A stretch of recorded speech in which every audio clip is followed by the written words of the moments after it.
So you said that Denzel Washington wasn't down with the program, the Diddy program.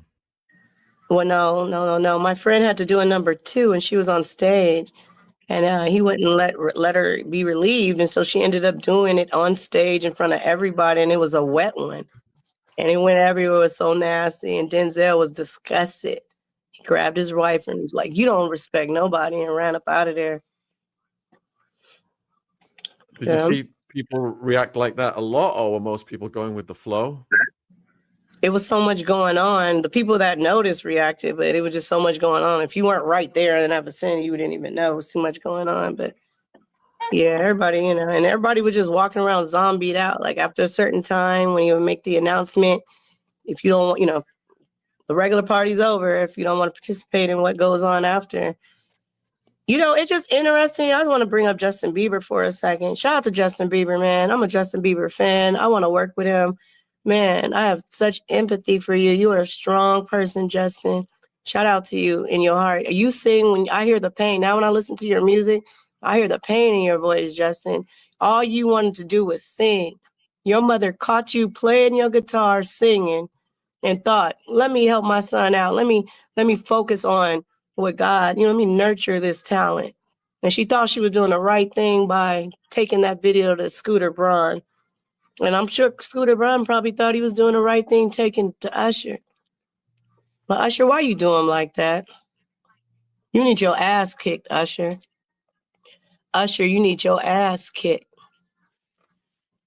You need to get slapped or something, Usher. You knew what Diddy was going to do to him. What'd you get by taking him over there? And then you had the nerve, he signed to you. So you've been making money off of him after you get him abused like that? You owe him all his money back. Are you Diddy number 2, 3, 4, Usher? Running around here. I mean, this is ridiculous, y'all. Hey, I'm on a live, y'all. Stop calling me when I'm on a live. That's disrespectful. I'm on live. Stop calling me. Jaguar Wright is watching. She's in the chat. Hi, Jaguar. I love you. Oh, I love if I can work with her. She sings so good. Hey, tell Fox to stop calling me. Jaguar Wright is on the. Purple Rain. Purple Rain. Tell him to stop. He keep calling. He called 5 times. I don't even know he gonna make me talk mess. Tell him to stop. That's ridiculous. Hey, Jaguar. Yeah, I just want to say, man, your voice is amazing. Your strength is amazing. Imagine this, 2 legendary icons, Denzel Washington and Sean Diddy Combs, crossing paths at a high-profile party over 20 years ago. This wasn't just any Hollywood gathering, it was the kind of event where dawn breaks before anyone even thinks about heading home. At that moment, Denzel, known for his on-screen authority and unshakable presence, was reportedly at a breaking point, taking issue with something Diddy was doing. Fast forward to 2024, and shocking new developments suggest that their encounter that night may have had deeper implications than anyone ever suspected. Shout out to you for being alive still and not being afraid to talk. You gave me the strength to talk because when I first got the strength to put my story out there, everybody was like, you can't say nothing. You're going to mess up your lawsuit. You're going to do this. You're going to do that. And I'm saying, well, I'm filing my lawsuit for justice. Like, it is about the money so I can, set my son up and I can get into counseling and, do all the things I need to do because I can't work a job. I want to be financially straight. But besides all that, I want to work with Jaguar Wright. I want to go around and speak at people, victims of, abuse and sexual abuse and sex trafficking. I know a lot. And certain things I want to tell Jaguar, like in face-to-face, I get the opportunity. And man, thank you for speaking on me. That was funny, that comment you made about the pardon and all that. Like, I put it out there on purpose so he can't do that.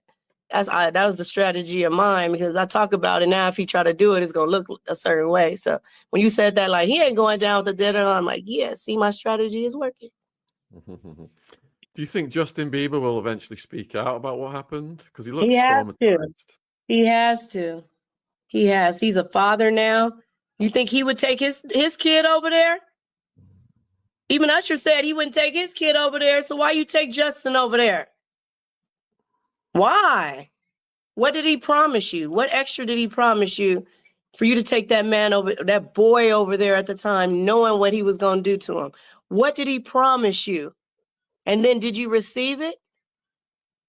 Because you sold your soul when you did that. I don't know if you can get it back, Usher. What's that song you got out? Shit. Your confessions and burn. You gonna let it burn, all right. A lot of people are God didn't asking. like that. God did not like that from Usher to take Justin over there. Because now it's nothing that Justin can ever do to get his innocence back in that way. He stole so much from him when he took him over there, knowing what was going to happen to him. He wrong for that. Hey, Justin, I want to work with you, though. If we can meet up. Like, I understand your pain. And my homegirl trying to get in contact with you because she was there with you in the room. So if you want to talk to her, she got you. A lot of people are asking about the baby oil, if something was put It's not in it. baby oil, y'all. That's liquid ketamine, horse relaxer, muscle relaxer. It's topical. You can rub it on you or you can ingest it. And all of a sudden you become a zombie. Like your eyes are open, you're talking, but you're not there. The demons have jumped into your body and you're like a robot and they're just controlling you. You're doing, he can tell you to go kill somebody and you do it. If you're a heterosexual straight man, he tell you go. So what really went down that night in 23? According to sources, Denzel had grown increasingly fed up and eventually confronted Diddy, telling him, "You don't respect anyone." For a man as calm and composed as Denzel to raise his voice like that, it's clear something major must have occurred.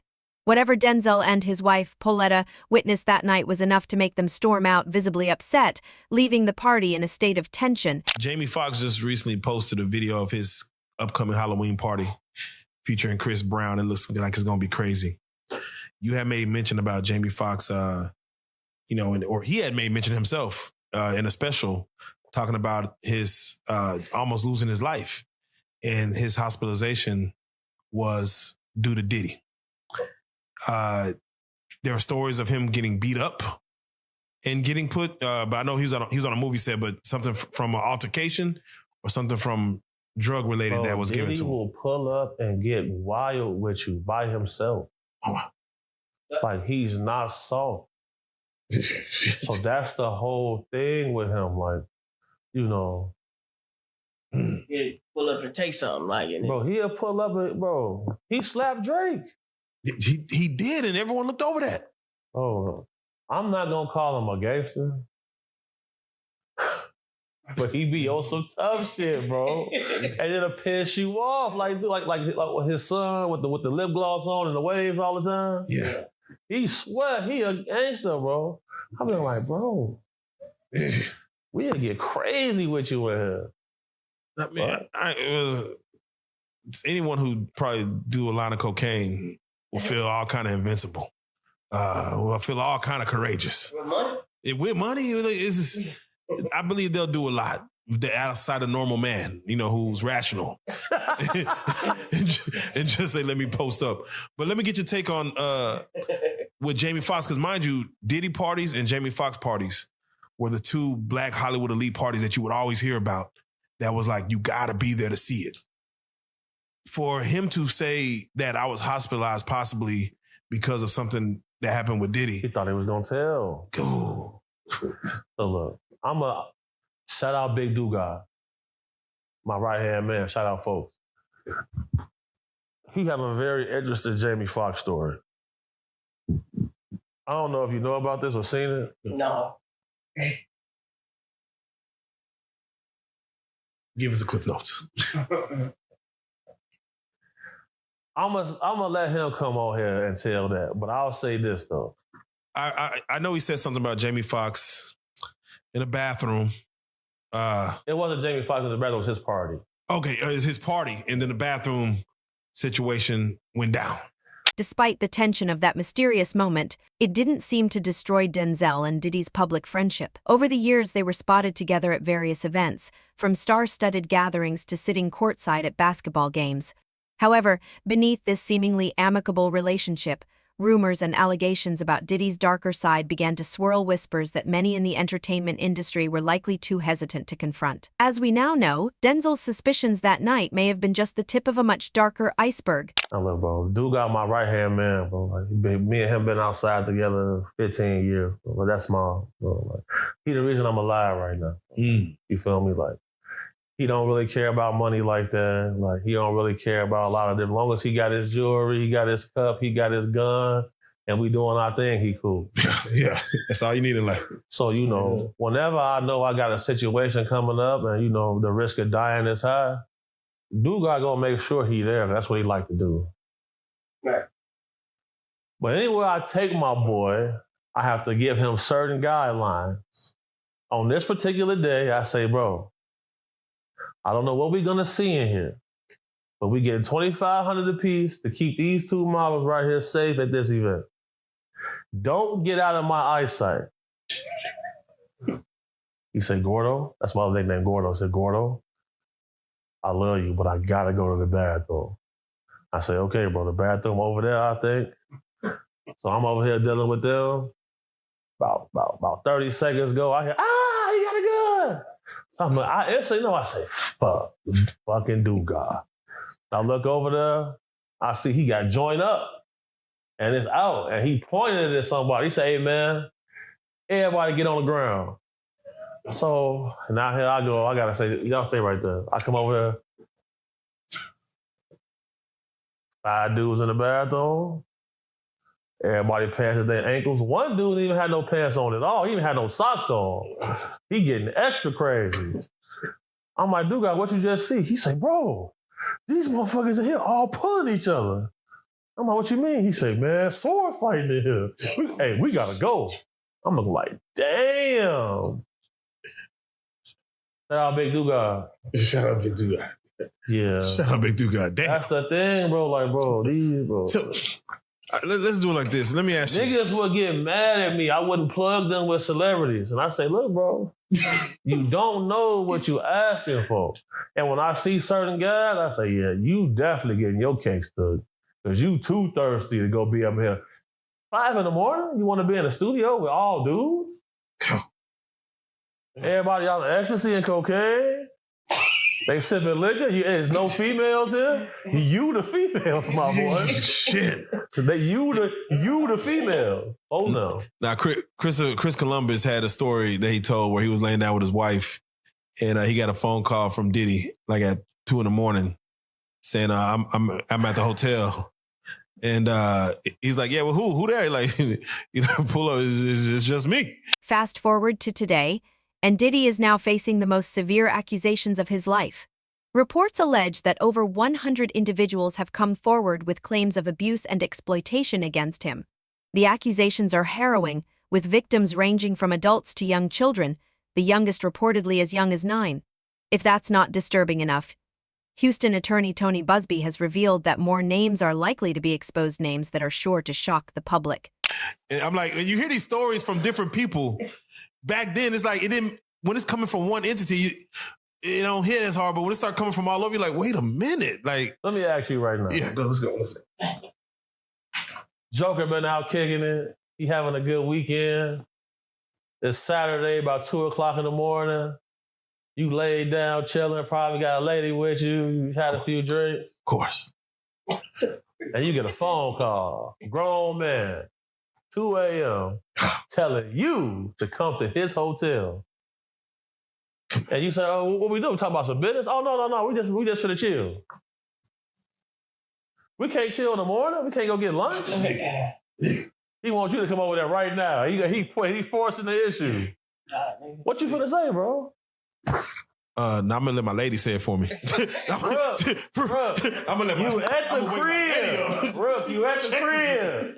You just got done kicking it all day. You counting up, your day over. No. Rook, what you up to right now? Look, man, I'm over here at the room right now, man. Just come pull up and chill with me. You gonna be like, man, what? No. What you finna say? So, like... Fast, what you finna say? I wouldn't even answer the phone. Come on! And these look. Look. Listen, hold on. No. A billionaire calls your phone. No, fuck that. I'm in the bed with my lady. These are my brothers. A billionaire calls. These are my brothers. They call me at 2 a.m. I will talk to them in the morning. Matter of fact, it ain't about how much money they got. You know what I'm saying? But a nigga might. Have you answered the phone? So you gonna say? I'm gonna answer the phone. What we got going on? No. Yeah, I'm gonna say what's the play? Yeah, I'm gonna inquire. And my girl gonna be like, who that? I'm gonna say it's on speakerphone. Like, who the fuck is that? Who the fuck is that? On the gas, bro. Now you in the jam. See, hold on. Even picked up. That's you on my ass now. Look, bro. I shouldn't even answer the phone. Look. Depending on what kind of clothes I have on. Like, I don't even answer the phone for a nigga if I have on, like, if I'm in my boxers. Not even thinking about it. What if he's blowing your phone up? That's instant. Nigga, you a billionaire. What you calling me for? 911. You right, nigga. Call the law. 911. I can't help you right now, bro. Look, we can't even spin at this hour, nigga. We can't even slide right now. It's over with. This story takes on even greater weight when considering Denzel's possible involvement in handing over alleged footage of Diddy's party to the authorities. Could it be that Denzel, guided by his strong sense of justice and moral compass, felt compelled to act once he learned the full extent of the accusations? Imagine it, a Hollywood superstar, willing to take down a former friend in order to bring justice to those who have suffered. It begs the question, King Kong ain't got sleep on me. I showed up just to watch.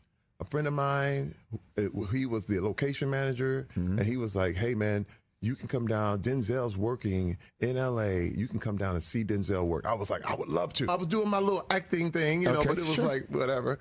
And the director, Antoine Fuqua, came over and said, hey, man, you want to be in this movie? And I was like, what? Yeah. And he said, come back every night, and I'll put you in different places. So I came back on that night. And there was Denzel's big scene. He says, I want you standing right there. Let me tell you, my mother freaked out. She was like, oh my God, you're in this movie.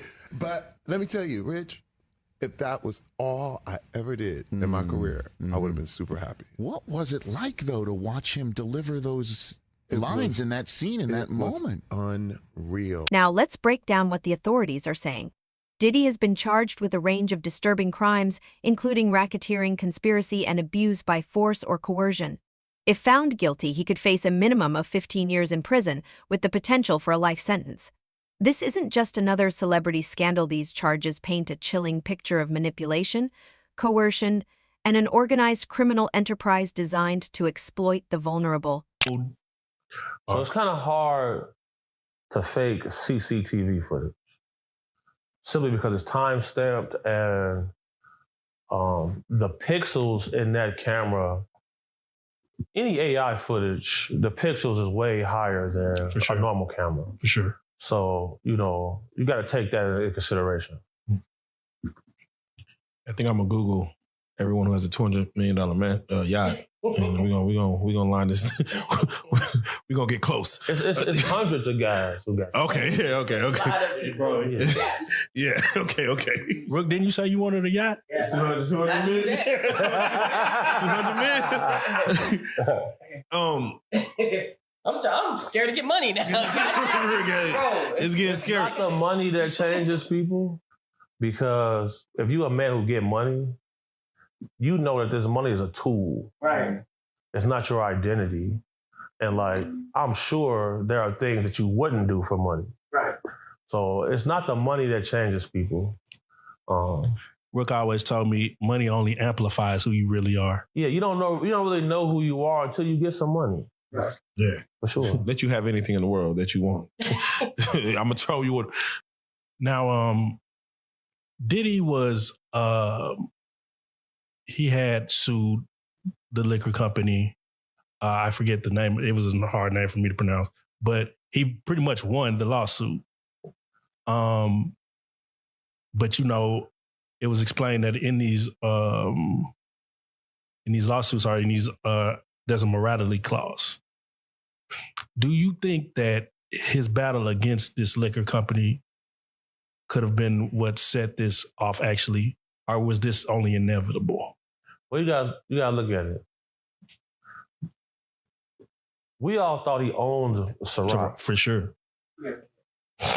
The details of the indictment are chilling. Diddy is accused of using an extensive network, ranging from his entertainment businesses, like Bad Boy Entertainment, to his broader brand empire, to carry out his alleged crimes. According to the indictment, he used a combination of firearms, threats of violence, and emotional and physical abuse to control and exploit his victims. It's alleged that he followed a disturbing pattern of luring victims under the guise of romance or friendship, only to use manipulation and threats to force them into degrading and traumatic situations. But something must have gone down because he wasn't looking too happy when he left. Makes you wonder what he saw or what happened at the party to change his mood like that. Denzel bolted from the party, not even bothering to fake interest in the after party. Caught by the paparazzi outside, his face screamed disgust. Those photos and videos of him leaving, they went viral, sparking all sorts of rumors. Everyone's guessing something wild must have happened there, and Denzel was definitely not cool with it. So, Denzel, who hasn't been seen at any of Diddy's wild parties since that day, and hasn't spilled the beans about what he saw, might finally be ready to spill the tea on Diddy. It seems Diddy might have managed to hush up everyone else who tried to come forward, but doing the same with Denzel, that's a whole different story. Denzel is just at the point where he's sending warnings to Diddy, but some other celebs have really stepped it up, not worrying about the fallout, calling him out whenever they can. They're not holding back about his iffy business moves or the stuff he's mixed up in. Take Mace, for example. He was part of Diddy's crew and they were pretty close. But in 2019, he blew the whistle on Diddy over Instagram, saying how unfair Diddy was in his business deals. Mace recently took to Instagram to call out some past business practices. He suggested that artists were not fairly compensated, pointing out how they contributed to the success and iconic status of the Bad Boy label, which even led to an award. It's a reminder of the complex dynamics behind the music scene. Mace's post sparked significant controversy on social media, yet Diddy remained unfazed. He had never formed a close bond with Mace and consistently showcased his wealth, demonstrating that he was unstoppable. So, there's this ex-Bad Boy Records rapper Mark Curry, who's also been in the trenches with Diddy and apparently saw some pretty rough stuff back in the day. Curry went ahead and spilled all the tea in a book he dropped in 2009 called Dancing with the Devil. In it, he basically calls Diddy the devil, saying he's this businessman who took advantage of his team, just like Mace said. It turns out Curry saw some pretty shady stuff from Diddy, not just in business. He shared this story about a time Diddy got into a fight with his ex, Kim Porter, on a yacht and actually broke her nose. And there's more. Diddy supposedly hit a producer because he caught them chatting with Porter on a phone line he had tapped. But wait, it doesn't stop there. Recently, DaBaby came out with his own bad experience with Diddy. DaBaby spilled some tea about Diddy. One term that keeps appearing in the case documents is freak-offs. Diddy reportedly used this term to describe extreme gatherings where he allegedly forced his victims into disturbing encounters. These events were reportedly organized with the help of his employees, creating an environment where victims were intimidated and coerced. Diddy is said to have been at the center of it all, orchestrating these gatherings to exploit and manipulate those involved. And I'm like, I had to call Gene because for us, we get a lot of flack for just telling the truth. And the truth is the only thing I would say that we're doing is just being accountable for what we saw and being accountable for the hell it started. You know, what a lot of people don't realize is right now in this moment, everybody's looking at, oh, well, if Diddy's is bad, what about this person? What about that person? And people love tying people's names into things without really thinking about it. And Luther Campbell has some interesting things to say about former Bad Boy security. So I want to say it right now with this man present. If he was not there, I can only imagine how much worse things would have been and could have gotten. Right. This is the man. And like I told these guys now, people who commit crimes with criminals. Yeah, they do. I ain't never been no criminal. No. And I'm never gonna let anybody get harmed. I'm always intersected.